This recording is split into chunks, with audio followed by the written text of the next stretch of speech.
In December 2019, a new coronavirus was discovered in a wet market in Wuhan, China. However, it was not well known around the world until 2020. Who would have known that this would lead to a global pandemic, with countries drawing lines between one another to protect their country? On 23rd January 2020, Singapore had confirmed their first case of the novel coronavirus. This was during Chinese New Year, when families and friends were meeting up with one another while this virus runs rampant. This worsened the situation and caused panic within the whole country. Soon, the government had thought of something to counter this bad situation. They used every form of communication to tell all residents in Singapore, both digitally or physically, to stay home and, if impossible, wear a mask out to stop the spread of COVID-19.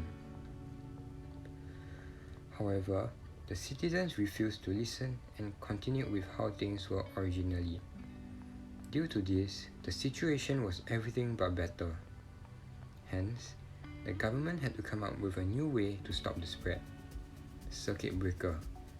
After giving us a few days to prepare for it, we were forced to stay home with the exception of essential workers such as the SAF, doctors, retail workers, and food delivery workers. Students had home-based learning and adults had to work from home. If we were to go out, we had to wear a mask and we were not allowed to eat out. The circuit breaker ended on 1st June 2020 and Singapore was in phase 1 the next day, where we were allowed to go back to school and workplaces. This had gone all the way until June 15, where phase 2 began. Phase 2 was when Singapore was in a stable condition and we were allowed to eat out. Finally, on December 28, 2020, Singapore advanced into phase 3. In phase 3, there were no restrictions, save for the 1 meter social distance, a group cap of 8 people, and that we still needed to wear masks when going out. Unfortunately, Singapore was too incautious, and many took phase 3 as a sign that things were going back to normal. This caused the number of cases in Singapore to spike, and we fell back into phase 2 heightened alert, which is, as of now, where we are.